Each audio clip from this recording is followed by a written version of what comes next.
Assalamualaikum warahmatullahi wabarakatuh. Innal hamdalillah hamdan katsiran yuwafi ni'amahu wa yukafi mazidah. Alhamdulillahilladzi la yukhibu rajiyahu wa la yaruddu da'iyah. Wassalatu wassalamu ala Muhammadir Rasulillah wa ala alihi wa sahbihi wa man walahu ila yaumil qiyamah. Ashhadu an la ilaha illallah wahdahu la syarika lah wa ashhadu anna Muhammadan abduhu wa rasuluhu alladzi la nabiyya ba'dah. Ya ayyuhalladzina amanu taqullaha haqqa tuqatih wa la tamutunna illa wa antum muslimun. Ya ayyuhan nasu taqu rabbakumul ladzi khalaqakum min nafsin wahidah wa khalaqa minha zawjaha wa batha minhuma rijalan katsiran wa nisaa'a wattaqullaha alladzi tasaaluna bihi wal arham innallaha kana 'alaikum raqiba. Ya ayyuhalladzina amanu taqullaha wa qulu qawlan sadida yuslih lakum a'malakum wa yaghfir lakum dhunubakum wa man yuti'illaha wa rasulahu faqad faza fawzan 'azima amma ba'du. Sahabat muslim dan muslimah yang dimuliakan oleh Allah Subhanahu wa taala. Walillahil hamdu wal minnah. Segala puji hanya milik Allah Subhanahu wa taala yang menyempurnakan setiap anugerah dan karunia-Nya, yang memberikan kita kehidupan lalu membentangkan kepada kita jalan kebenaran, yang menciptakan seluruh yang ada dalam diri kita dan menyempurnakan semua penciptaannya. Walillahil hamdu wal minnah. Segala puji hanya milik Allah Subhanahu wa taala yang walillahil hamdu tetap melanggengkan iman dan takwa kita kepada Allah Subhanahu wa taala hingga detik sekarang ini, masih memberikan kepada kita keberkahan kesehatan, keberkahan iman, keberkahan Islam, dan keberkahan cinta untuk hadir di dalam majelis-majelis ilmu. Karena majelis ilmu adalah salah satu di antara tempat kita kaum mukminin untuk bermegah hati, tempat bagi kita kaum mukminin untuk menghibur diri. Idza marartum bi riyadil jannati farta'u. Kalau kalian singgah dan mampir di taman-taman sorga, maka bersenang-senanglah, nikmatilah semuanya. Ketika ditanya, wa ma riyadul jannati ya Rasulullah, taman-taman surga itu apa maksudnya? Qala hilaqul dzikri. Yang dimaksud adalah tempat-tempat kita banyak berzikir, yaitu majelis-majelis ilmu. Kenapa majelis-majelis ilmu disebut dengan hilaqul dzikri? Halaqah atau kumpulan orang yang selalu berzikir kepada Allah. Karena hanya dengan mempelajari kitab Allah dan sunnah Nabi, kita akan mendapatkan kesempatan untuk senantiasa berzikir kepada Allah. Makanya ahlul ilmi disebut juga dengan ahlul dzikri, ya. Fas'alu ahlal dzikri in kuntum la ta'lamun. Bertanyalah kepada ahli zikir, yaitu para ulama, ketika kalian tidak mengetahui akan hukum sesuatu.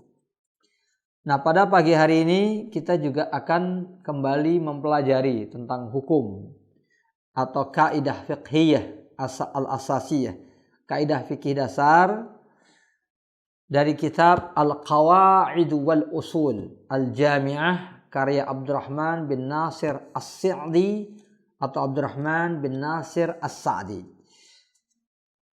Pagi hari ini kita akan membaca kaidah yang ke-11. Al-Qaidatul Hadiyah Asyrah. Kaidah ke-10 akan kita baca setelahnya, ya. Ini kalau saya melihat dari ukuran kelayakan pembahasan, ya, kelayakan pembahasan bagi terutama mereka yang baru mempelajari tentang kaidah-kaidah dasar, ya. Oleh sebab itu saya bacakan kaidah ke-11 dulu, Dan insya Allah selanjutnya kita akan baca kaidah yang ke-10. Ya, hakikatnya kaidah-kaidah ini dibaca secara tidak berurut, tidak menjadi persoalan karena juga urutannya di dalam kitab-kitab usul fikih juga selalu berbolak-balik, ya.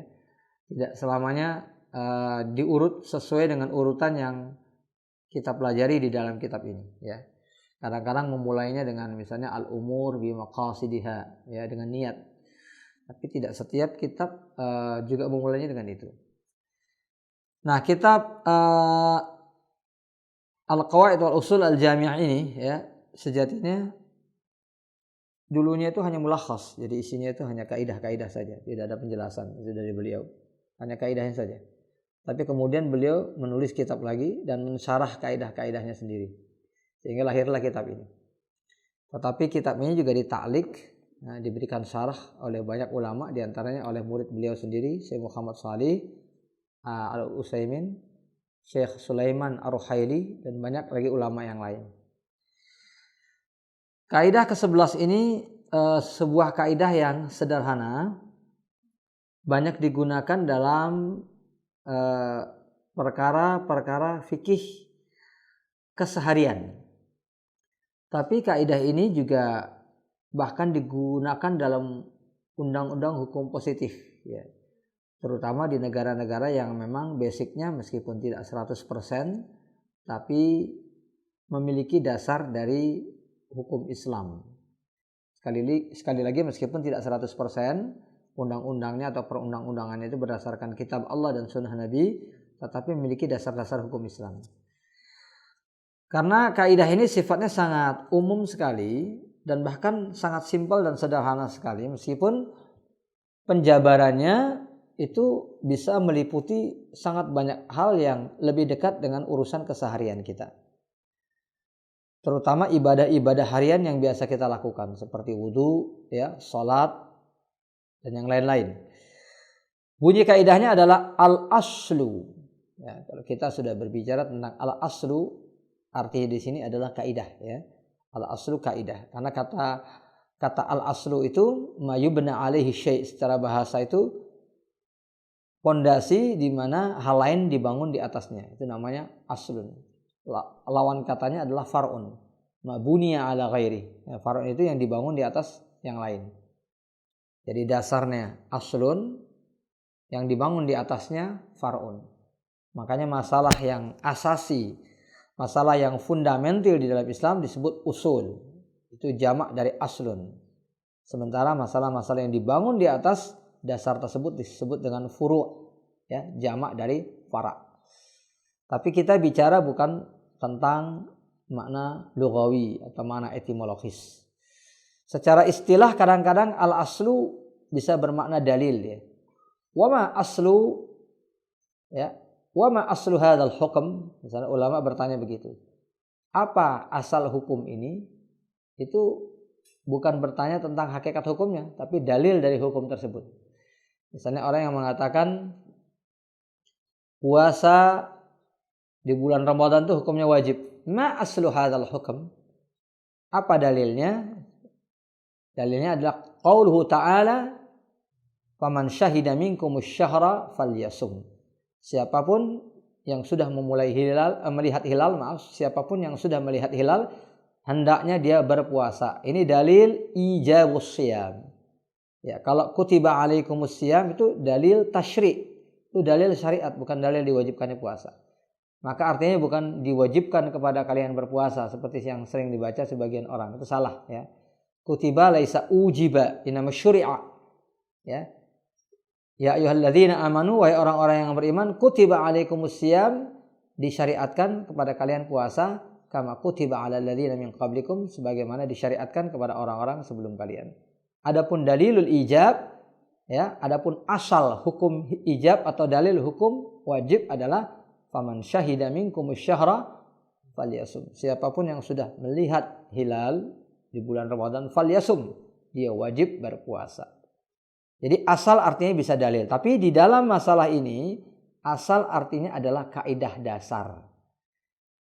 Apa bedanya dalil dengan kaidah dasar? Kalau dalil itu bisa jadi hanya digunakan untuk satu persoalan.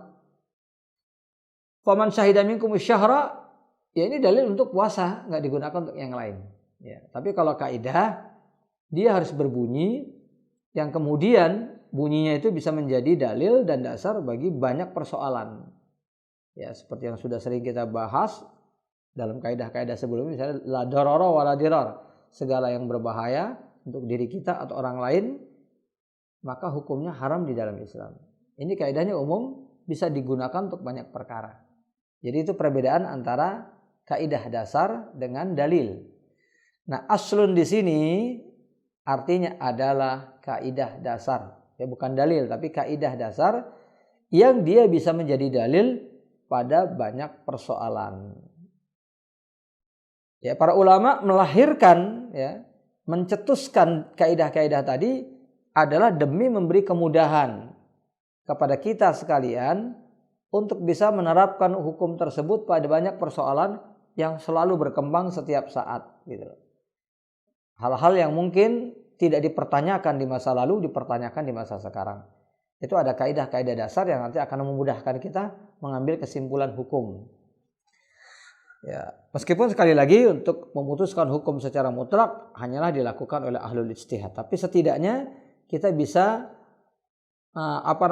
menangkap, ya, makna-makna hukum tadi apabila itu dijelaskan oleh seorang ulama atau seorang juru dakwah. Kita baca lagi, ya. Al aslu baqa'u ma kana ala ma kana. Al aslu, ini kaidah, baqa'u ma kana ala ma kana. Segala sesuatu akan tetap sebagaimana adanya. Baqa'u ma kana ala ma kana. Segala sesuatu akan tetap sebagaimana adanya. Dan lahir dari itu kaidah wal yakinu la yazulu bisyak. Sesuatu yang ditetapkan berdasarkan keyakinan tidak hilang hukumnya karena keraguan-raguan. Ini kalau kita terjemahkan begitu, ya. Segala sesuatu yang ditetapkan hukumnya berdasarkan keyakinan tidak akan hilang dengan adanya keraguan-raguan. Al aslu baqa'u ma kana ala ma kana. Ya, jadi asal dari segala sesuatu adalah dihukumi dengan kondisi asalnya. Hatta yaqumad dalil ala khilafi, sampai ada dalil yang menyatakan dia sudah berubah dari asalnya. Ya. Ma sabata ala halatin bi zamanin, ini diungkapkan oleh para ulama yang lain seperti itu. Ma sabata ala halatin bi zamanin yabqa hukmuhu ala halatih, maka hukumnya akan berlaku sesuai dengan keadaannya tadi hatta yadhharad dalil ala taghayyuri halihi, sampai ada dalil yang menunjukkan kondisinya berubah. Begitu juga wa kullu syai'in baqiya ala sifatil lati kanat alaihi, segala sesuatu akan diberlakukan sesuai dengan sifat dan karakter yang melekat pada dirinya hatta yadhharad dalil ala taghayyuri sifatih, sampai ada dalil yang menunjukkan sifatnya berubah. Begitu seterusnya. Ya, ini kaidah yang sangat umum, ya, sangat umum sekali, yang sebagian di antara ulama dari kaidah ini mengeluarkan hukum istishab namanya. Jadi istishab itu mirip dengan ini, dengan kaidah ini. Cuman dia yang dijabarkan secara lebih konkret, ya. Istishab, ya. Istishab dari kata sahiba, yang artinya menemani, mengiringi. Istishab itu adalah mengiringi hukum dengan kondisinya. Nah, istishab itu ada dua. Yang pertama istishabun mustaqim. Istishabun mustaqim. Istishab mustaqim itu adalah seperti yang sudah disebutkan tadi, ya.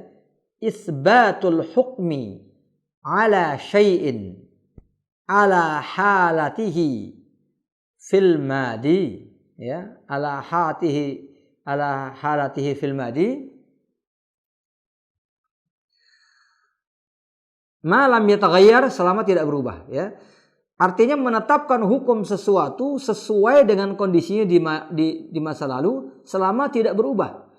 Artinya hukumnya di masa sekarang sama dengan hukumnya di masa lalu sebelum dia berubah, ya. hukum dari sesuatu dengan kondisi yang dia miliki di masa lalu itu sama dengan hukumnya dengan kondisi yang dia miliki di masa sekarang, ya, selama tidak ada dalil yang menunjukkan terjadinya perubahan tersebut. Ini disebut dengan istishabun mustaqim. Adapun yang kedua adalah istishabun maqlub, ya, kebalikannya, ya. Subutul hukmi ala syai'in ala halatihi fil hadir. Ketetapan hukum itu terhadap sesuatu berdasarkan kondisi yang ada pada sesuatu tersebut di masa sekarang. Wa yuqasu alaihi, dan kemudian dikiaskan dikiaskan kepadanya hukumnya di masa lalu. Selama tidak bisa ditetapkan adanya perbedaan antara kondisinya sekarang dengan di masa lalu. Contohnya begini, ya. Jadi kalau yang mustaqim itu kan berarti hukum di masa lalu, kondisinya di masa lalu seperti apa, yang sekarang itu harus ditetapkan dengan hukum yang sama selama tidak diketahui adanya perubahan. Nah, kebalikannya, sesuatu yang kelihatan di masa sekarang dengan kondisinya, maka kalau ditanyakan apakah dulu dia seperti itu juga? Iya, selama tidak ada yang menunjukkan bahwa di masa lalu dia tidak memiliki kondisi yang berbeda. Ini yang makanya disebut maklub, ya, terbalik. Kalau yang pertama tadi mustaqim, lurus, yang ini terbalik. Kalau dulu kondisi yang lama kemudian dikiaskan dengan kondisi sekarang, ya. Yang ini kondisi sekarang dikiaskan dengan kondisi yang lalu. Contohnya begini, ya. Contoh yang lazim sering disebutkan oleh para ulama dalam hukum-hukum fikih yang normal sajalah. Ya, ini hukum yang gampang dulu saja. Seperti baqa'ut thaharah dan baqa'un najasah atau baqa'ul hadas. Ketika seseorang misalnya sudah berwudu atau bersuci, sudah mandi besar, itu bagi yang hadas besar, atau sudah berwudu untuk yang berhadas kecil. Orang sudah berwudu atau bersuci, dia yakin tentang hal itu. Kemudian berlalulah beberapa masa, datang waktu sholat dan dia mau sholat. Lalu timbul pertanyaan, saya sudah batal atau belum? Maka kondisinya kembali kepada kondisi awal yang diyakini.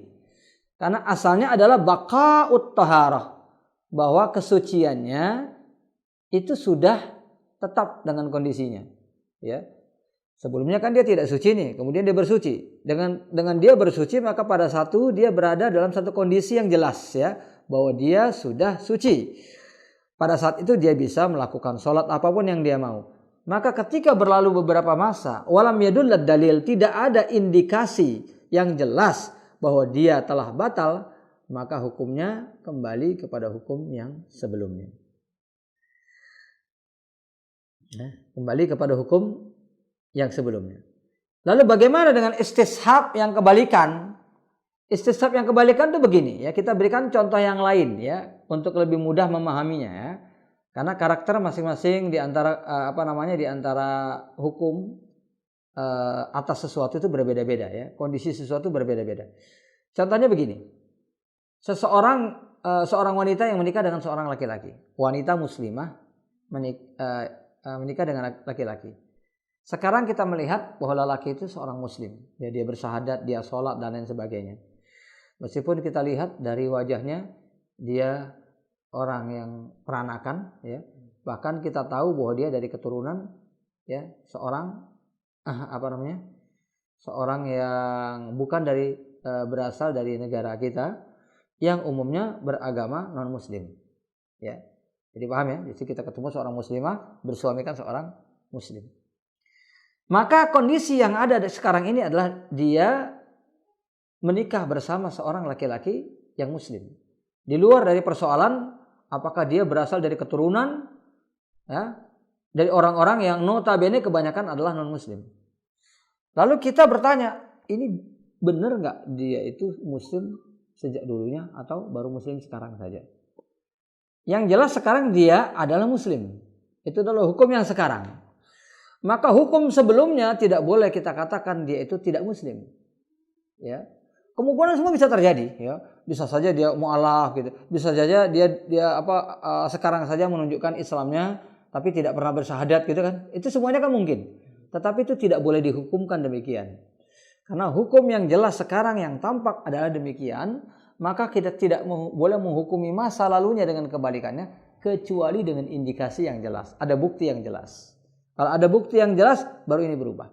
Sama juga tadi ya, ketika ada bukti yang jelas dia ternyata sudah batal wudunya, maka batallah wudunya. Jadi itu kebalikannya ya, jadi kebalikannya.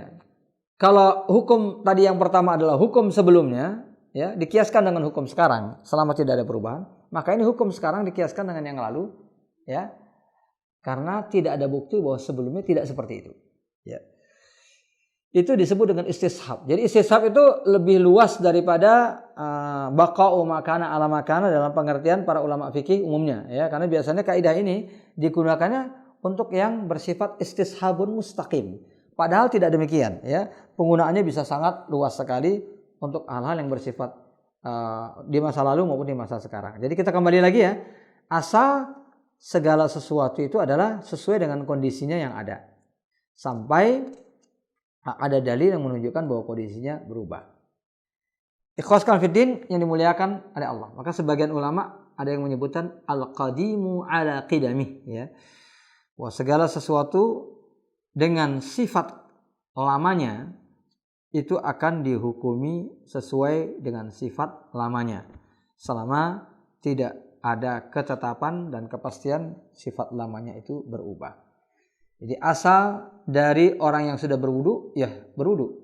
Kebalikannya ketika orang itu sudah batal wudunya, ya, kemudian dia ragu apakah dia sudah berwudu lagi atau belum, maka asalnya adalah dia belum berwudu.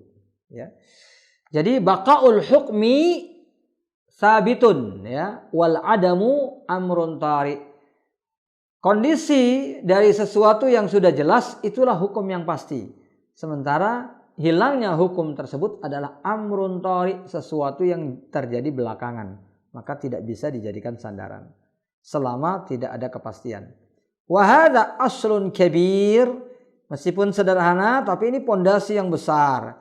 Yadullu alaihi qauluhu sallallahu alaihi wasallam, itu bisa dibuktikan dari hadis Nabi sallallahu alaihi wasallam, ya, syakka ilaihi rajulu yadiru syai'a fi shalah, ya. Ada seseorang yang mengadu kepada Nabi mengalami sesuatu dalam sholat, ya.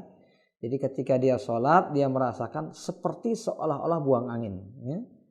Ya, maaf, bagian kubulnya itu bergerak-gerak gitu ya. Apakah itu karena pergerakan urat saraf yang tidak terkontrol? Apa itu karena angin dari luar, ya, yang menggelitik, atau karena pergerakan dari kain yang digunakan, ya, sehingga seolah-olah ada sesuatu yang keluar, maaf, dari duburnya tadi, ya, dari duburnya tadi. La yatasarrafu hatta yasma'a sautan aw yajida rihan. Ya, jangan dia membatalkan salatnya kecuali ada bukti yang jelas. Jelasnya harus super jelas, ya. Bukan jelas yang remeng-remeng, ya. Hatta yasma'a sautan, sampai dia dengar suara, ya. Dengar suara, maaf, buang anginnya. Aw yajida rihan, atau betul-betul mencium baunya, ya, itu baru dia membatalkan ininya. Bagaimana kalau ternyata dia mencium bau, ternyata maaf, ya, itu bau dari orang yang ada di sampingnya, ya, yang ternyata buang angin misalnya. Nah, ya, selama dia merasakan dirinya seperti buang angin, kemudian dia mendapatkan baunya, berarti dia mendapatkan bukti. Asal daripada bukti tersebut adalah dari perbuatan yang kelihatan, maka al aslu baqa'u makana ala makananya berlaku di sini. Ya, karena asalnya begitu, kita merasa buang angin, kemudian kita mencium bau, itulah hukum asalnya. Nah, itulah baqa'u makana ala makana. Kita masak nih, ya, kelihatan kelamaan masak, hitam-hitam, bau gosong, ya. Bisa saja bau gosong ternyata bukan dari situ, dari masakan tetangga. Tapi itu amrun tari, itu yang datang belakangan. Itu kemungkinan lain, ya. Baqa'u makana ala makananya berlakunya di kasus yang sudah kita yakini, ya, bahwa yang merasa mau kentut itu saya, bukan orang lain, ya. Tapi ketika ternyata dalilnya terbukti ternyata yang ini bukan kita, ya, kita baru mau niat membatalkan, ya, oh ternyata orangnya itu keluar, oh berarti bukan saya yang buang angin, dia, ya. Maka kita kembali lagi kepada hukum asal kita. Wah, asalnya kita tidak batal sholatnya. Jadi ini sebenarnya kemudahan yang diberikan Islam gitu loh. Asal sesuatu tidak dipastikan, Islam memberikan kelonggaran. Biarpun kenyataan ternyata adalah justru seperti yang kita persangkakan. Orang yang seperti ini misalnya yang merasa diri buang angin, kemudian dia nggak mendapatkan bau atau tidak mendengar suara, dia tetap sholat. Bisa saja yang benar ternyata dia sudah buang angin. Tetapi hukumnya dia dimaafkan. Ya. Dia tidak perlu mengulangi sholatnya, ya. Dia tidak berdosa maksudnya, ya. Dia tidak berdosa dan dianggap dia tidak sholat, tidak sama sekali. Ya. Inilah keringanan yang diberikan Islam. Ya. Jadi baqa'u makana ala makan, ini sebenarnya kaidah umum yang sifatnya adalah memberikan kelonggaran bagi kita. Memberikan kelonggaran bagi kita. Nanti akan kita jelaskan bagaimana kaidah ini begitu penting bukan hanya dalam persoalan fikih, tapi juga dalam persoalan keseharian, juga dalam persoalan akidah, ya, dalam persoalan akidah, dalam persoalan keyakinan. Itu sangat penting sekali. Ya, hadis ini sama juga dengan hadis, ya. Idza syakka ahadukum fi salatihi as-shalla salasan am arba'an falyabni ala mastayqan. Kalau seseorang itu ragu ketika dia dalam salat, apakah dia sudah salat 3 rakaat atau 4 rakaat, falyabni ala mastayqan, hendaknya dia membangun amalan salatnya itu di atas apa yang dia yakini. Yang dia yakini berapa? 3 rakaat. Itu yang dia yakini. Yang 4-nya masih ragu-ragu, maka dibangun di atas yang dia yakini. Falyabni ala mastayqan. Ini hukumnya sama seperti ini. Ai yatayaqqanu annahu ahdas. Hanya bisa berubah kondisi orang yang buangin tadi kalau dia betul-betul yakin bahwa dia itu telah batal dengan bukti yang konkret. Famata tayaqqana amran minal umur, ketika seseorang itu meyakini satu urusan, misal asalnya adalah dia suci, awistas haba aslan minal usul, atau dia melihat ada sesuatu yang kondisinya dia yakini, ya, demikian dan demikian pada asalnya, fal aslu baqa'u dzalika al amrul mutayaqqin, ya, baqa'u dzalika al amri al mutayaqqin. Maka asalnya adalah hukum tersebut berdasarkan kondisi yang dia yakini pada asalnya. Wal aslu baqa'u makana ala makana. Fala yantaqilu an dzalikal asli bi mujarradis syak. Hukumnya tidak boleh diubah atau kita alihkan hanya semata-mata adanya keraguan-raguan, ya, sudah batal atau belum, ya, atau keraguan-raguan sudah wudu atau belum, atau keraguan-raguan, ya, sudah buang angin atau belum, atau keraguan-raguan ini sudah rakaat yang keempat atau belum. Hatta yutayaqqan zawaluh, sampai betul-betul diyakini kebalikannya. Apabila sudah diyakini kebalikannya dengan bukti yang konkret, barulah hukum asal itu berubah. Fayadkhulu fi hadza ba'du masail asli alladhi qabla hadza. Jadi persoalan-persoalan sebelumnya yang sudah kita kaji itu juga masuk dalam kaidah ini. Wa yadkhulu fihi anna man tayaqqana at-tahara, termasuk orang yang meyakini sudah suci, wa syakka hal hasala lahu mujibut tahara, ya, apakah dia sudah melakukan hal lain yang mewajibkan dia untuk bersuci lagi, ya. Tadi daging kambingnya sempat saya makan apa enggak, ya? Karena makan daging kambing kan mengharuskan orang untuk berwudu, ya, berwudu lagi, ya, untuk bersuci lagi. Ini tadi daging kambingnya saya makan. Ada 2 daging tadi. Yang saya makan daging kambing atau daging sapinya? Nah, ini kan berarti keraguan-raguan. Maka dikembalinya tetap kepada aslinya. Fal aslu baqa'u taharatih kama anna man tayaqqana al hadath wa syakka hal tathur amla. Kebalikannya juga demikian. Wa kadzalika at-taharatu aslu kulli syai'. Nah, kita kembangkan tentang suci. Begitu juga asal segala sesuatu itu suci. Famata syakka syakku fi taharati ma, ketika ada seseorang yang ragu akan kesucian air yang dia dapatkan di satu tempat misalnya, au saubin, pakaian yang dia dapatkan di satu tempat, au buqatin atau lokasi tertentu, au aniyatin atau bejana, au ghairiha dan lain-lain, bana alal asal, bangunlah di atas asal segala sesuatu. Al aslu fi kulli syai'in at-tahara. Ini sudah kita bahas, ya. Asal dari segala sesuatu itu suci. sebagaimana asal segala binatang itu halal. Ya, segala makanan itu halal sampai ada dalil yang mengharamkannya. Ya, kita ketemu binatang nih yang belum pernah kita lihat sama sekali. Namanya aja nggak ada. Ya. Namanya aja nggak ada.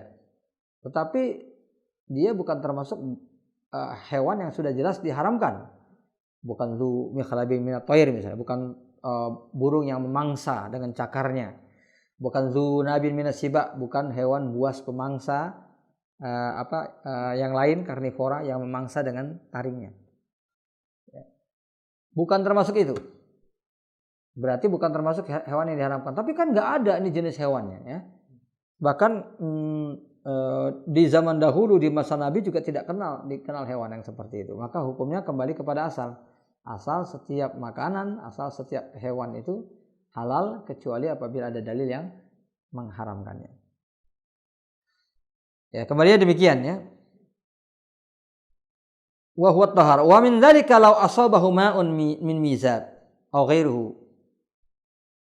Misalnya ada air yang mengalir melalui selang ya dari atas rumah ya. Kita bisa aja berandai-andai ya. Mungkin selangnya itu di tengah-tengahnya ada najis atau kotoran. Tetapi itu tidak boleh mengubah hukum asal. Aw ghairihi aw wati'a rutubatan la yadri anha ya. Atau seseorang misalnya tiba-tiba ketika berjalan, loh kok celana saya tiba-tiba basah kemana, kenapa ini? Gitu. Ini basah ini bisa air seni, basah ini bisa kecipratan air najis, bisa juga air yang suci. Maka kita kembalinya kepada asal segala air itu suci. Jadi itu kemudahan yang diberikan Islam ya. Ikhwaskan fiddin yang dimuliakan oleh Allah Subhanahu wa taala. Nah, kita akan berikan beberapa contoh lain ya supaya semakin jelas. Sebelum kita melihat beberapa perkara lain yang bisa menjadi cakupannya dalam persoalan akidah misalnya. Ini kita berikan dulu beberapa contoh yang lain. Wa min furu'i hadzal asal ya, di antara pengembangan dari kaidah ini adalah anna man syakka hal shalla rak'ataini aw salasan bana 'alal yakin. Orang yang ragu apakah salatnya itu sudah 3 atau 2 rakaat, dia juga sama dengan kasus hadis tadi ya. Dalam hadis tadi disebutkan kan 3 atau 4 ya.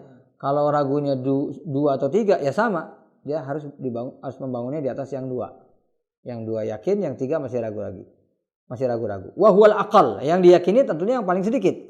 Wa sajada lis sahwi. Dia harus melaksanakan sujud sahwi khasyata ziyadah karena khawatir bisa jadi dia menambah jumlah salat. Bisa jadi yang benar udah 3 rakaat, maka cukup dia menambahnya dengan sujud sahwi. Wa kadzalika law syakka fi adadi tawaf, orang yang bertawaf kemudian lupa. Nah, ini kemungkinan lupa ini lebih tinggi ya. Bagi orang yang biasa tawaf ya. Atau tinggal di negeri Arab ya, itu biarpun keseharian dia itu tawaf, yang namanya lupa dalam tawaf itu lebih mutabadir, lebih mungkin terjadi ya. Karena ketika tawaf orang itu sibuk ya, terbawa ke kanan, terbawa ke kiri ya. Nah, kemudian pas sudah terbawa-bawa, ini seputarannya udah ke berapa ini? Udah ke-5 atau ke-6 ya. Mungkin yang pertama masih gampang, tapi kalau sudah sekian, ini 5 atau 6 ini ya. Maka dibangunnya di atas jumlah yang lebih sedikit. Meskipun bisa jadi kemungkinan akhirnya dia nambah dari jumlah yang ada. Awis sa'i, demikian juga sa'i ya. Demikian juga sa'i. 1, 2 gitu kan, diulang-ulang kan. Nah, sampai 7 kali. Nah, ini juga bisa menciptakan rasa lupa. Meskipun lupanya itu sedikit lebih kurang dibandingkan tawaf ya. Karena ada apa? Ada kaidahnya kan, dimulai dari mana harus berakhir dikembalikannya kan gitu ya. Jadi begitu ternyata tidak demikian itu berarti belum selesai. Atau kelebihan 2. Kalau kelebihan 2 kan kayaknya agak jauh gitu ya. Kalau kelebihan maunya 1 ya. Kalau 2 itu agak jauh. Ini berarti saya udah kelebihan 2 ini, udah bolak-balik lagi. Nah, itu agak jarang. Tapi kalau tawaf itu sangat niscaya sekali ya, lebih banyak lupanya di situ.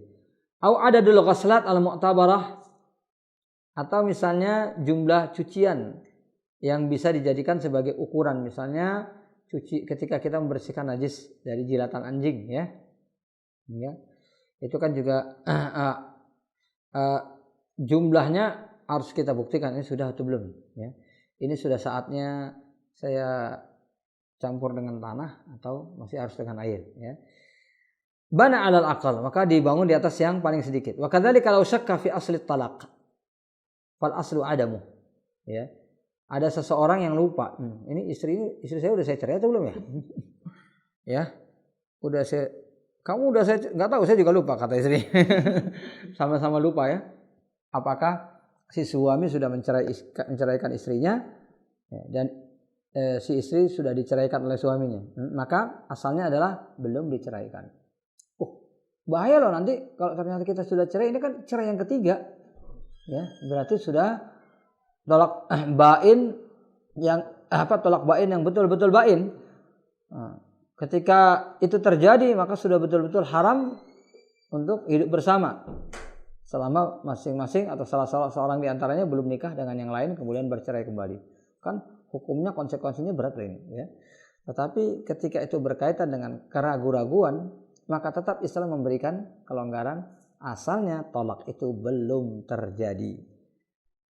Itu bisa berlaku pada orang yang memang dia punya kebiasaan itu memang gampang mengucapkan kata talak kalau sedang sedang dalam kondisi hati yang tidak bagus gitu ya. Kalau itu terjadi ketika sedang dalam puncak kemarahan, ya, sedang maki-makian kita tiba-tiba diucapkan, ya itu kalau pendapat dari Syekh Muhammad Shalih Al-Utsaimin itu sama dengan hukum orang mabuk, ya. Orang yang nggak sadar, ya, karena orang yang sedang dalam kondisi marah sama sekali itu biasanya hilang kesadaran logikanya, ya, kesadaran kesadaran hidupnya mungkin nggak hilang, ya, tapi kesadaran logikanya itu hilang. La talaqa fi ighlaq, ya. Jadi ketika seseorang itu dalam kondisi tertutup, maka tolaknya itu tidak sah. Jadi kata beliau kalau itu terjadi ketika orang sedang maki-makian suami istri, kemudian suami mengatakan kamu saya cerai, itu tidak berlaku. Tapi kalau seseorang itu marah-marahan maki-makian dengan istri, ya, kemudian diam-diaman selama 1 bulan. Nah, di masa diam itu kemudian dia panggil di sini, ya. Masih dalam kondisi marah, tapi tidak sedang marah-marahan. Marah dengan marah-marahan kan beda, ya. Marah-marahan adalah ketika terjadi proses caci maki, ya. Nah, ini masih menimbun kemarahan dalam hatinya. Sudah diam-diaman selama mungkin 1 bulan, ya, mungkin beberapa hari, kemudian dipanggil istrinya sini. Ya. Karena setelah saya pertimbangkan kayaknya lebih baik kita bercerai. Kamu saya ceraikan. Maka cerai itu berlaku. Jadi bukan semata-mata marah. Ini yang sering disalahpahami sebagian orang. Ya, kemarahan orang yang mencerai istrinya dalam keadaan marah itu tidak sah. Maksudnya marah itu harus ghalayan, ya. Harus puncak kemarahan, ya. Harus saat dimana kalau orang itu sudah mencaci maki lalu mengucapkan sesuatu, cobalah setelah dia sadar pasti dia akan menyesali apa yang dia ucapkan. Itu tandanya pada waktu dia mengucapkan dia telah kehilangan kesadaran, ya. Seorang Aisyah saja bisa mengatakan la ta'dil, engkau tidak adil wahai Rasulullah, ya. Rasulullah dikatakan tidak adil oleh Aisyah. Waktu itu persoalannya adalah tentang tunggangan. Tunggangan Aisyah diisi lebih banyak dari tunggangan Hafsah. Kemudian Aisyah mengatakan engkau tidak adil wahai Rasulullah. Lalu Rasulullah menegaskan kalau aku nggak adil siapa lagi yang adil? Nabi Muhammad SAW saja dicap nggak adil. Kalau sudah nggak adil, beliau adalah manusia terbaik. Siapa lagi di dunia ini yang bersikap adil? Nah, ucapan Aisyah tentunya ya, tidak berlaku karena kondisi dia pada waktu itu sedang dalam kondisi emosi berat, ya. Nah, dan emang wanita tingkat emosionalnya itu lebih mudah meletup daripada laki-laki. Mudah mengucapkan sesuatu yang di luar kesadarannya ketimbang laki-laki. Ya, sampai Aisyah ketika dia dalam kondisi normal dia akan memanggil ya Rasulullah, ya. Tapi kalau dia dalam kondisi sedang marahan, nggak nyaman dengan Rasulullah, dia akan memanggil ya Muhammad. Ya. La haula wala quwata illa billah, ya. Jadi ini artinya apa? Ini artinya bahwa hukum itu tidak berlaku. Hukum cerai itu tidak berlaku ketika orang sedang dalam kondisi di puncak amarah, ketika dia mengucapkan sesuatu itu tidak mengikuti logikanya lagi. Jadi kita kembali kepada persoalan talak tersebut tidak berlaku karena asalnya talak itu tidak ada. Wa min dzalika man alaihi salatun muta'addidah aw siyam. Ya. Demikian juga orang yang melakukan sholat dalam jumlah rakaat tertentu. Ya. Misalnya dia mau melakukan sholat, ya, sholat malam misalnya 11 rakaat. Ya. Tiba-tiba dalam menjalankan 8 rakaat sebelum dia melakukan witir 3 rakaat, ya, dia ragu-ragu nih. Ini sholat yang keempat atau yang ketiga. Dalam artinya dia mau menyelesaikan ini 8 rakaat atau baru menyelesaikan 6 rakaat. Maka dibangun di atas yang paling sedikit. Begitu juga puasa. Ya, orang misalnya menjalankan puasa 3 hari berturut-turut, ya, kafarat 3 hari berturut-turut. Atau puasa misalnya 10 hari misalnya berturut-turut, atau puasa 2 bulan berturut-turut. Mungkin yang 2 bulan ini yang resikonya lebih tinggi ya. Ya, kafarat orang yang yang buka puasa dengan sengaja di siang harinya dengan berhubungan intim, ya, dengan istrinya. Itu hukumannya salah satunya kan puasa 2 bulan, ya. Syahraini mutatabi'ain. Kemudian apakah ketika dia itu melakukan puasa tersebut kemudian dia lupa gitu loh. Apalagi kalau jumlahnya banyak seperti itu. Nah, ini ya sudah yang ke-28 atau 29 misalnya kan. Kalau 2 bulan itu kan berarti 60 hari ya. Ini 51 atau 52 gitu ya. Jadi resiko untuk lupa jauh lebih tinggi. Bahkan meskipun puasa itu 3 hari ya, dia ragu apakah sudah 2 hari atau 3 hari, maka dibangun di atas yang paling sedikit. Wasyakka fi miqdarihi bana 'ala al-yaqin, li'annahu tahaqqaqa subutul wajib fi zimmatih. Karena pada saat itu hal yang sudah yang wajib itu sudah jelas ya. Fala yabra illa biyaqin. Maka dia tidak bisa bebas dari kewajiban tersebut kecuali dengan keyakinan. Kewajiban dia puasa 3 hari, kewajiban dia puasa 10 hari. Maka kewajiban itu tidak bisa hilang kecuali dengan keyakinan, ya. Yakin dia itu adalah 5 hari, ya sudah yang berlaku 5 hari. Itulah yang bisa menghilangkan kewajiban dia untuk berpuasa. Begitu seterusnya. Kemudian demikian juga dengan contoh lain, wa mithlu dzalika idza syakka hal kharajatil mar'atu min iddati zawjiha. Apakah seorang wanita itu sudah selesai iddahnya atau belum? Ya. Iddah apapun itu, ya, iddah misalnya salasah quru 3 kali masa haid, ya. Ini sudah yang ketiga atau baru yang kedua misalnya. Atau arba'ata asyhuri wa asyra. Bagi yang ditinggal wafat oleh suaminya, ya. 4 bulan 10 hari, apakah dia sudah sampai atau belum? Mungkin ini resiko lupanya lebih tinggi ya, ketimbang iddah biasa. Annaha fil aslu annaha fil iddah, maka asalnya adalah dia berada dalam iddah. Itu asal hukumnya. Wa idza syakka fi adadil rada'at, begitu juga misalnya seorang anak disusui oleh tetangganya karena ibunya tidak memiliki susu ketika melahirkan dia, atau waliyadzubillah ya, ibunya wafat, meninggal dunia, sehingga dia terpaksa disusui tetangga. Kita tahu bahwasanya rada'at, menyusui itu bisa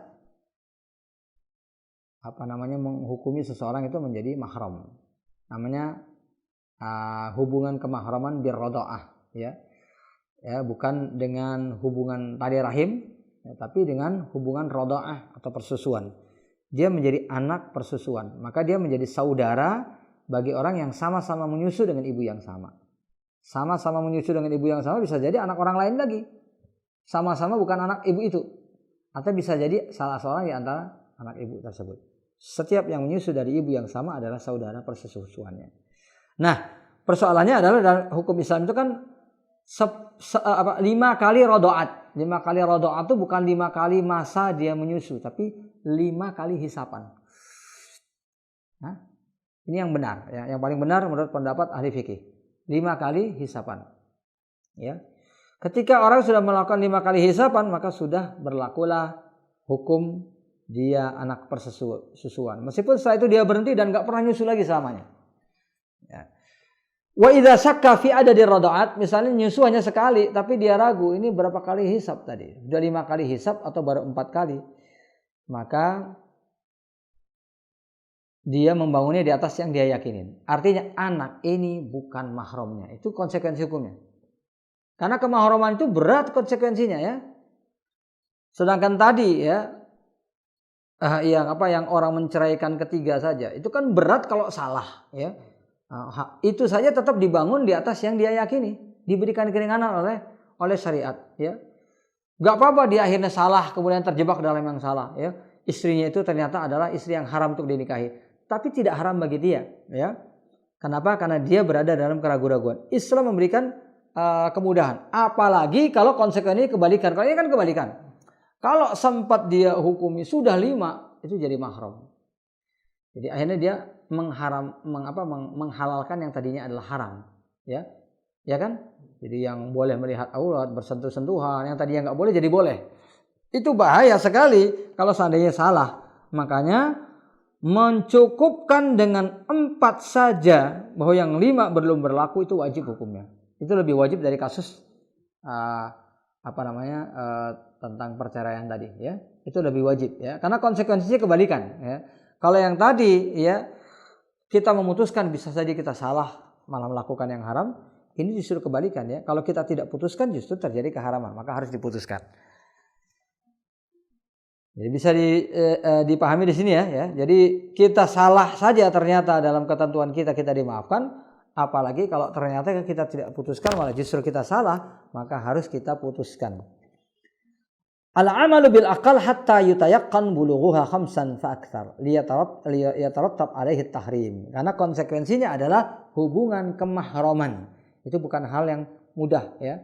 Hubungan kemahraman itu akan mengharamkan segala sesuatu bagi seseorang yang diharamkan dengan adanya hubungan tali persaudaraan berdasarkan nasab, ya. Nikah haram, ya. Dia haram menikah dengan saudara sesusuannya. Haram menikah dengan bapak sesusuannya, ya. Misalnya dia menyusui dari seorang ibu, ibunya punya suami, maka suami itu jadi bapak sesusuan dia. Dia haram nikah dengan bapaknya tadi. Bahkan dia juga haram menikah dengan pamannya, ya, dari ibunya tadi, ya. Ibunya itu punya adik, ya, perempuan, ibunya itu punya kakak perempuan, haram menikah, ya, karena itu dianggap sebagai bibinya, seperti halnya nasab, ya. Kalau sudah halal berdasarkan nasab, maka halal juga berdasarkan persusuan. Waman roma saidan musammayan summa wajada qad mata wa lam yadri hal huwa min rumyatihi aw bisababin akhar fahuwa halal. Ada orang yang misalnya melihat nih burung, kita tembak, klak, atau kita panah, klak, ya. Sebelum memanahkan kita baca bismillah. Jadi begitu dia mati karena diburu, maka dia halal. Itu hukumnya dalam Islam kalau soal berburu. Nah, tak gitu kan, kita nggak lihat burungnya terbang kemana. Kita langsung ngarah ke situ, ada burung jatuh di sana. Ini bisa saja burung ini burung hasil tembakan orang lain, ya. Burung yang kita tembak itu sebenarnya sudah terbang gitu. Atau burung ini burung yang mati bahkan, ya, yang tidak ditembak tapi mati. Kalau ditembak orang lain masih mending, ada kemungkinan itu adalah ditembak dengan buruan juga. Ini mungkin saja dia bangke, ya. Tapi karena itu tadi yang kita tembak adalah burung dan dia jatuh di situ berdasarkan perkiraan kita, maka burung itu menjadi halal buat kita. Karena asalnya adalah kita menembak burung di satu tempat dan dia akan jatuh di tempat itu, ya. Nggak mungkin kita tembak di situ jauhnya, jatuhnya di rumah kita, ya. 1 kilometer di sana, itu nggak mungkin, ya. Nah, jadi jatuhnya pasti di situ. Nah, begitu kita lihat di situ ada burung, maka itulah yang burung yang kita tembak. Kecuali kalau ada bukti, misalnya kita tahu betul yang kita tembak tadi burung warnanya merah. Nah, begitu tidak, wah hijau. Nah, ini pasti, ya, perubahan, ya, secara alami setelah tembak jadi merah. Itu nggak ada hukumnya, itu, ya. Secara alami nggak ada bukti, ya. Kalau burung itu kalau hidupnya itu warnanya merah, ya, kalau sudah mati jadi hijau itu nggak mungkin, ya. Nah, itu nggak mungkin. Dan burung itu bukan bunglon, ya, yang bisa berubah-ubah sesuai dengan kondisi yang ada di sekitarnya. Ya, jadi pada saat itu berlakulah hukum sebagaimana asalnya. Kalau asalnya jelas yang kita tembak seperti itu, jatuh burung warna merah, kita dapatkan burung warna merah, yaitu burungnya. Burung warna hijau, kita dapatkan warna hijau, itu burungnya. Kalau ada bukti yang lain yang itu berbeda dengan yang kita lihat, jelas, ya, adalah berubah hukum asalnya. Jangan kita paksa-paksain untuk kembali kepada asal, ya, kalau ternyata emang ada bukti kebalikannya. Li'annal asla adamu ghairi hadza, karena asalnya tidak ada yang lain. Kama tsabata bidzalikal haditsus sahih. Ya, sebagaimana disebutkan dalam hadis sahih yang diriwayatkan oleh Imam Al-Bukhari ya, dalam kitab Az-Zabahi dalam bab as-sayd, dalam bab perburuan. Fa kullu syai'in syakakna fi wujudihi fal aslu adamu. Ya, segala sesuatu yang kita ragukan ada atau tidak, ya. Fa kullu syai'in syakakna fi wujudihi fal aslu adamu. Segala sesuatu yang kita ragukan ini ada atau tidak. Sementara asalnya tidak ada, maka kita kembali kepada asalnya. Wa kullu syai'in syakakna fi adami, apakah sesuatu itu tidak adakah? Padahal kita yakin sebelumnya ada, maka asalnya adalah ada. Nah, sebagai bentuk contoh-contoh lain ya, dalam kasus-kasus hukum positif misalnya, ketika seorang wanita misalnya suaminya tiba-tiba pergi, ya.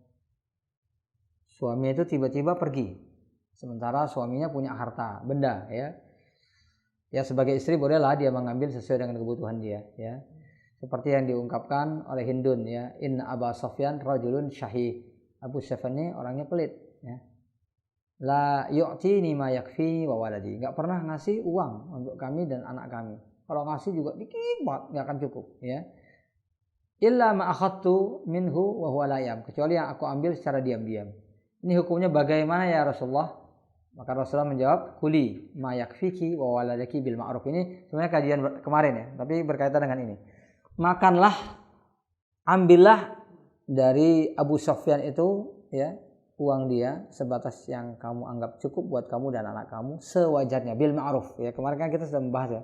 Bil ma'ruf ala kadarnya tentunya dilihat dengan ukuran kewajaran nafkah seorang anak dan istri di mana dia tinggal bersama suaminya. Dan disesuaikan juga dengan kondisi sang suami.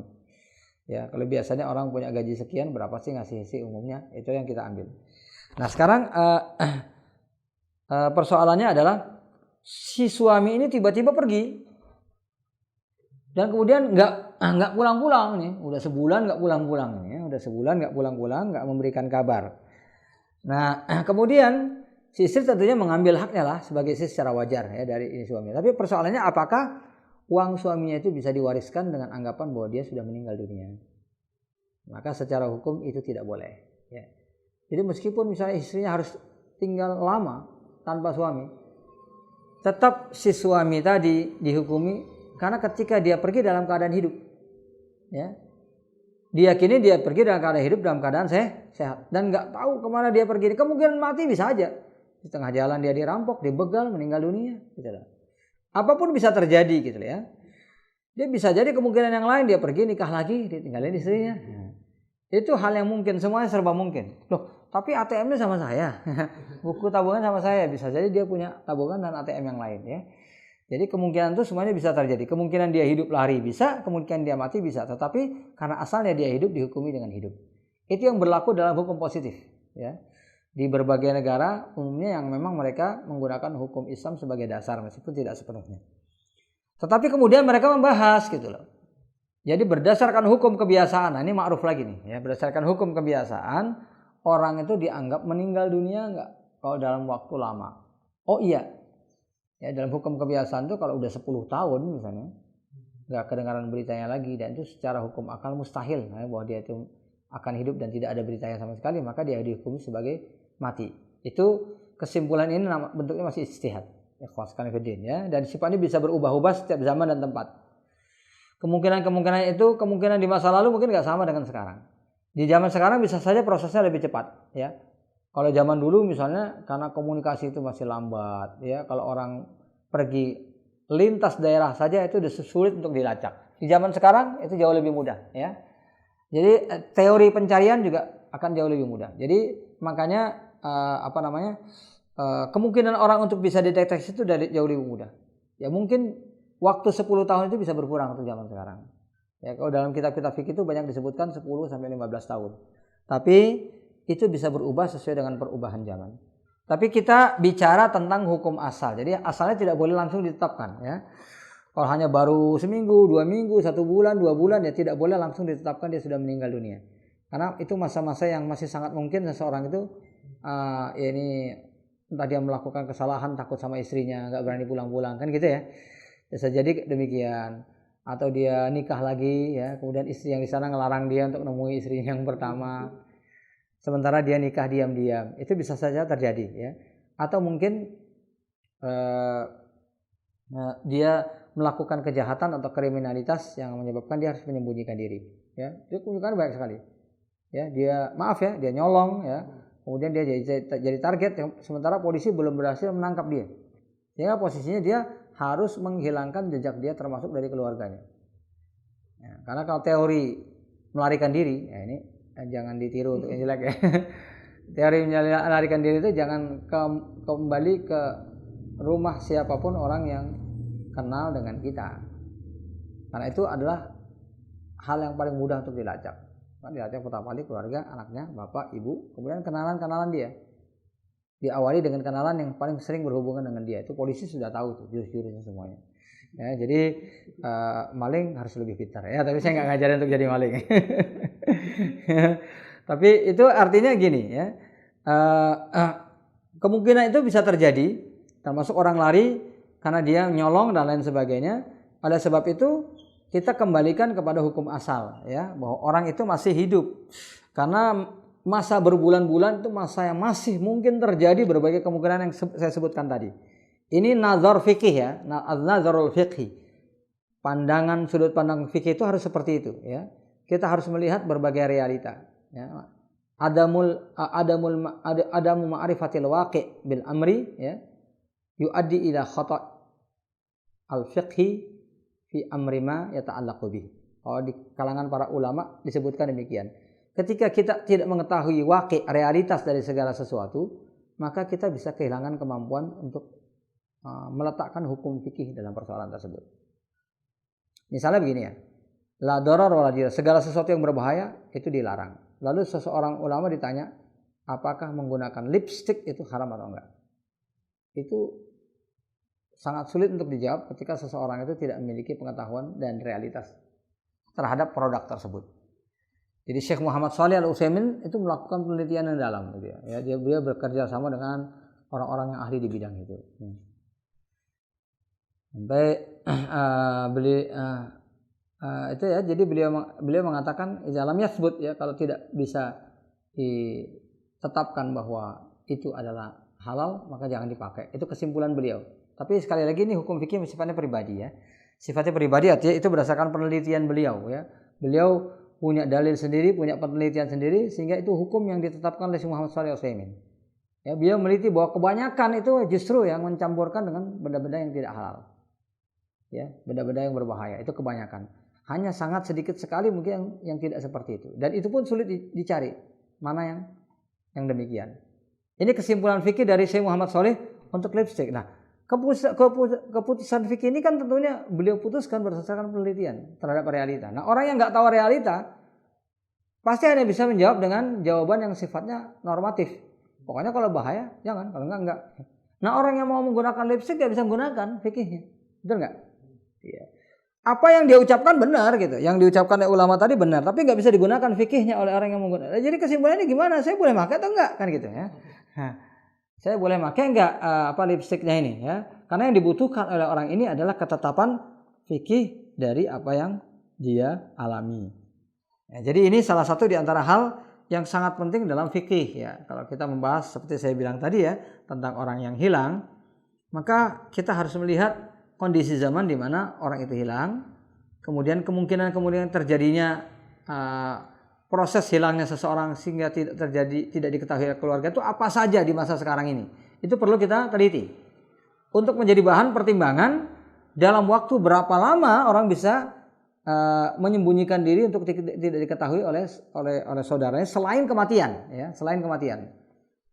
Nah, ketika itu misalnya ditetapkan dalam 1 tahun masih mungkin orang menyembunyikan diri untuk sesuatu, ya sudah. Tapi kemudian ada ahli psikologi gini ya. Kalau seorang itu orang yang beriman, orang yang baik hatinya, itu tidak akan mampu menyembunyikan diri misalnya lebih dari waktu sekian. Karena pasti jiwa kecilnya akan menyuruh dia untuk menyerahkan diri kepada polisi.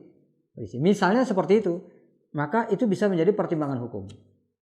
Ya, jadi ikhlaskan fiddin ya di sini. Ini fikih jadi perlu berhati-hati ya. Jadi untuk persoalan ini memang asal segala sesuatu itu kembali kepada asalnya. Tapi kemungkinan adanya yang lain itu harus dijadikan pertimbangan untuk menilai apakah kepastian tersebut bisa diubah atau tidak. Seperti kasus hukum orang mati atau tidak mati. Karena ini hubungannya dengan warisan ini. Gak mungkin warisan itu dibiarkan tidak ada pemiliknya selamanya. Ya, ini adalah hak-hak orang yang akan kita zalimi kalau kita tidak berlakukan. Maka hidup atau matinya dia itu menjadi persoalan fikih. Ya, jadi ini salah satu di antara contoh. Kemudian hal yang lain ini sebagai Syekh Al-Albani rahimahullahu taala menyebutkan dalam banyak makalatnya, itu disebutkan dalam Hayatu Albani, ya, kisah hidup biografi dari Syekh Al-Albani yang ditulis oleh Asy-Syaibani, salah seorang di antara murid beliau. Di situ digambarkan, ya, Syekh Al-Albani mengatakan wa al-aslu fi muslimin ayyakuna min ahli sunnah. Asal setiap muslim itu adalah ahli sunnah. Dalil beliau adalah baqa'u makana ala makana fil Islam. Dalil mengatakan kullu mauludin yuladu alal fitrah. Setiap anak dilahirkan dalam keadaan muslim. Ketika dia dilahirkan dari keluarga muslim, maka dia muslim, sudah mutlak. Nah, ketika dia itu Islam, al-aslu fil Islam ayyakuna man kana alaihi rasul wa sahabah. Asal dari Islam itu bagaimana? Asal daripada Islam itu ya Islamnya Nabi, nggak ada Islam yang lain. Islamnya Nabi dan para sahabat. Islamnya Nabi dan para sahabat itu apa? Itulah ahlu sunnah wal jamaah. Maka asal dari setiap muslim adalah ahlu sunnah wal jamaah. Ya, saya tegaskan ini karena ini hal yang penting. Ya, asal dari seorang muslim adalah ahlu sunnah wal jamaah. Jadi meskipun kita mendapatkan orang itu berkumpul dengan orang-orang yang banyak mengamalkan bid'ah, ya, hidup keseharian dengan mereka. Secara zahir itu dia terbiasa dengan kebid'ahan. Itu tetap nggak bisa menjadi dalil kita mengklaim orang itu sebagai ahli bid'ah. Dia melakukan kebid'ahan, iya. Tetapi al-aslu fil Islam, asal dari Islam adalah ahlu sunnah wal jamaah hatta tatabayyan bid'atuhu wa uqimat alaihil hujjah. Sampai jelas kebid'ahan yang dia lakukan dengan ditegakkan hujjah kepadanya. Ya, karena menghukumi seseorang itu harus ada proses yang namanya iqamatul hujjah, ditegakkannya hujjah, ya, ditegakkan hujjah, bukti-bukti bahwa dia melakukannya memang betul-betul membolehkan untuk dihukumi dengan ahlul bid'ah, ya, apakah dia terpaksa atau tidak, ya, kemudian apakah dia tahu atau enggak, gitu loh, apakah dia melakukannya itu spontanitas, ya, atau betul-betul setelah dia pelajari hukumnya dan lain sebagainya. Itu nanti akan diteliti dulu. Dan persoalannya adalah meneliti hukum seseorang itu tidak ada tuntutannya, kecuali apabila memang ada hal yang menuntut. Ya, ini orang banyak melakukan, kan kita tidak punya hak untuk meneliti, untuk tahu orang ini benar-benar ahli bid'ah atau tidak, kan nggak ada. Ya, nggak ada dorongan syariat untuk melakukan itu. Bahkan dorongan adalah kebalikan, kita berhusnudzon, berbaik sangka kepada sesama muslim, ya. Nah, kecuali tiba-tiba misalnya dia mau kita angkat, ya, menjadi imam di masjid tempat kita sholat atau masjidnya kita bangun. Ya, ini kan tanggung jawab kita. Kita mau mengangkat dia sebagai imam di masjid kita. Sementara zahirnya dia melakukan banyak sekali kebid'ahan. Banyak sekali kebid'ahan yang dia lakukan, ya. Itu bukan satu dua kebid'ahan yang diperdapatkan oleh para ulama, tapi banyak kebid'ahan yang sangat jelas dan nyata. Ya. Kita kembali kepada asal bahwa dia adalah muslim dan dia adalah ahlus sunnah. Tapi kita mau menjadikan dia sebagai imam di masjid kita, ya. Bahkan sebagai pengajar lagi, ya. Yang tentunya akan bertanggung jawab atas banyak ilmu yang akan diajarkan kepada orang lain. Maka pada saat itu kita punya kebutuhan untuk membuktikan kebid'ahan dia, apakah sah untuk menghukumi dia sebagai ahlul bid'ah atau tidak. Ketika sudah dibuktikan, ya, demi kemaslahatan kita, maka ketika dia terbukti demikian, dia tidak jadi kita terima sebagai imam. Tetapi, nah ada tetapinya, bukan hak kita juga untuk menyebarkan ke sana kemari selama itu memang tidak dibutuhkan. Ya. Jadi biarlah itu menjadi rahasia antara kita, ya, dengan orang-orang yang penting, yang memerlukan hukum tersebut. Kecuali ketika memang suatu saat dibutuhkan lagi di kasus yang lain, di tempat yang lain, ya, dengan hal yang sama, maka itu perlu diberitahukan sebagai bab al-amru bil ma'ruf wan nahyi anil munkar. Sekali lagi kalau dibutuhkan. Misalnya dia mau jadi imam di satu masjid. Nah, kita nggak punya hubungan dengan orang-orang di masjid tersebut. Kita ngomong ke sana malah disuruh menfitnah. Itu tidak boleh kita lakukan, ya. Itulah darara wala dirar, berlaku hukum tadi. Maunya kita menegakkan amar ma'ruf nahi munkar, malah yang terjadi kemungkaran yang lebih besar. Tapi kalau ternyata di sana ada masjid yang dibangun dan tanahnya juga tanah milik kita, wakafnya wakaf kita juga misalnya, dan kita juga termasuk orang yang berhak untuk menentukan imam di sana. Nah, berlaku lagi kondisi yang sama seperti kondisi yang awal tadi. Jadi sekali lagi ini penting ya, ikhwah, untuk penerapan hukumnya. Setiap orang dihukumi sebagaimana asalnya. Demikian juga setiap muslim dihukumi dengan ahlus sunnah wal jamaah hatta tatabayan annahu laysa min ahli sunnah, sampai jelas hukumnya bahwa dia bukanlah ahlus sunnah wal jamaah. Jadi dengan ini ikhwaskan fillah dimuliakan Allah Subhanahu wa taala, kaidah ini menjadi kaidah yang sangat universal ya, sebagaimana umumnya kaidah-kaidah yang lain yang bisa kita berlakukan, jadikan sebagai pegangan di dalam mengantisipasi berbagai hal. Contoh-contoh yang ada dalam fikih tadi sederhana saja kalau yang biasa ya, seperti taharah, seperti sholat dan lain-lain, itu bisa dikiaskan kok dengan hukum-hukum yang lain selama tidak ada dalil yang membatasinya. Itu saja. Saya cukupkan di sini. Wal afu minkum. Assalamualaikum warahmatullahi wabarakatuh.